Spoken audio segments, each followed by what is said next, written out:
এই যে প্রথম আলোর সাথে যেটা হয়েছে এটার সাথে আমরা সহমর্মিতা প্রকাশ করতে এসেছি এবং এই ঘটনার যেন কখনোই আর পুনরাবৃত্তি না ঘটে। যারা প্রকৃতপক্ষে এটার সাথে সংশ্লিষ্ট এবং দোষী তদন্ত সাপেক্ষে তাদের বিরুদ্ধে যেন উপযুক্ত যে ব্যবস্থা সেটা নেওয়া হয়। আবার এই জায়গায় যেন কেউ এটাকে রাজনৈতিক উদ্দেশ্য প্রণোদিতভাবে ব্যবহার না করতে পারে সেই বিষয়েও আমাদের সেটি আহ্বান থাকবে। আসলে আমাদের প্রত্যেকের ব্যক্তির হোক, প্রতিষ্ঠান হোক, রাজনৈতিক জায়গা থেকে দলীয় পর্যায়ে হোক, মত পার্থক্য থাকবে, যে কোনো একটা বিষয়ের পক্ষে বিপক্ষে আমাদের মতামত থাকবে, কিন্তু সেটা যেন কোনোভাবেই এই ধরনের অপ্রত্যাশিত ভ্যান্ডালিজমের পর্যায়ে না যায়। কারণ এই মত পার্থক্য হওয়াটা, বিভিন্ন জন তার জায়গা থেকে বিভিন্ন আঙ্গিকে একটা বিষয়কে প্রকাশ করাটা, এটা গণতান্ত্রিক চর্চার একটা অবিচ্ছেদ্য অংশ।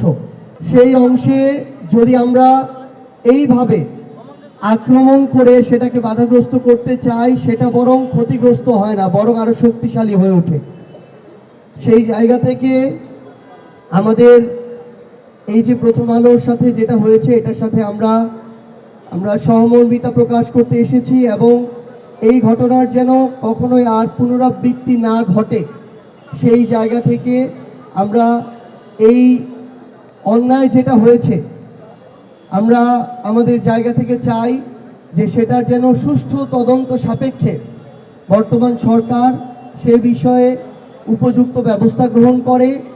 যারা প্রকৃতপক্ষে এটার সাথে সংশ্লিষ্ট এবং দোষী তদন্ত সাপেক্ষে তাদের বিরুদ্ধে যেন উপযুক্ত যে ব্যবস্থা সেটা নেওয়া হয়। আবার এই জায়গায় যেন কেউ এটাকে রাজনৈতিক উদ্দেশ্য প্রণোদিতভাবে ব্যবহার না করতে পারে সেই বিষয়েও আমাদের সেটি আহ্বান থাকবে। তো আমরা আহ্বান করব পুরো দেশের মানুষকে, আমরা যেমন সংবাদপত্রের স্বাধীনতা চাই, ঠিক তেমনি আমরা এই সংবাদপত্র থেকে শুরু করে ইলেকট্রনিক এবং প্রিন্ট মিডিয়ার সাথে যে ব্যক্তি প্রতিষ্ঠান সম্পৃক্ত আছে তাদের থেকে আমরা সর্বোচ্চ পেশাদারিত্ব চাই। আমরা আহ্বান করব পুরো দেশের মানুষকে, দেশের এবং দেশের বাইরে বাংলাদেশপন্থী যারা আছেন তাদের কাছে আমরা আহ্বান, আমরা আমাদের জায়গা থেকে যেন আমাদের এই প্রত্যেকটা প্রতিষ্ঠানের ব্যক্তির ওইটুকু স্বাধীনতা নিশ্চিত করি। দিন শেষে মানুষ ঠিক করবে যে কারা কাদের জায়গা থেকে সঠিক জায়গায় রয়েছে, কারা ভুল জায়গায় রয়েছে। কিন্তু এই ধরনের আক্রমণ কখনোই আমরা আমাদের জায়গা থেকে প্রত্যাশা করি না। অ্যান্টি স্লিপার টেকনোলজি ও সফট টেক্সচারটাই নরম ঘাসের স্পর্শ, সাপোর্ট গ্রাস ম্যাট, নান্দনিকতার ছোঁয়া।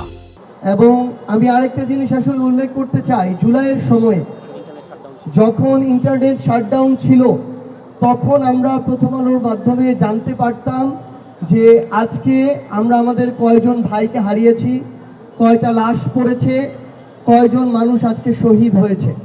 তো তাদের সেই যে চেষ্টাটা ছিল কঠিন সময়ে, যখন অসংখ্য মিডিয়াকে প্রভাবিত করে তাদের নিউজ সামনে আসা পর্যন্ত বন্ধ করে দেওয়া হয়েছিল, তখন যে প্রথম আলোর চেষ্টা ছিল এটা আমরা আজকের দিনে অবশ্যই আমাদের জায়গা থেকে শ্রদ্ধার সাথে স্মরণ করতে চাই। কিভাবে একটা জিনিস দেখেন, আমরা আমাদের জায়গা থেকে যখন আমাদের ভাই ওসমান হাদি ভাইকে হারিয়েছি তখন আমাদের এটা মনে হয়েছিল যে আমরা একটা অভ্যুত্থানের পরে ওসমান হাদির মতো ভাইদেরকে তো আর হারাতে চাই না।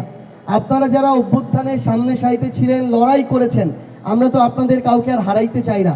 এই জন্য আমাদের মনে হয়েছে যে আমাদের আরেকবার এই জায়গা থেকে একটা চোখে আঙুল দিয়ে দেখিয়ে দেওয়া হয়েছে যে আমরা যদি ঐক্যবদ্ধ না থাকি, আমরা যদি আমাদের জায়গা থেকে এই মত পার্থক্য, বিভাজন এগুলোকে একপাশে রেখে বাংলাদেশের জন্য এক না হই, তাহলে আরও অসংখ্য ওসমান হাদিকে জীবন দিতে হবে।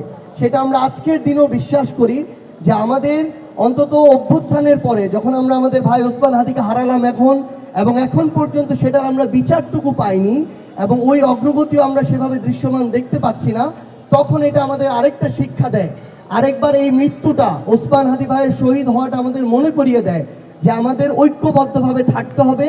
বাংলাদেশের জন্য বাংলাদেশপন্থী আমরা যারা আছি আমাদের লড়াইটা চালিয়ে যেতে হবে। আমরা যদি বিভাজন করি, এই বিভাজনের সুযোগ নিয়ে এই ধরনের অসংখ্য আরও অপ্রত্যাশিত ঘটনা হতে পারে।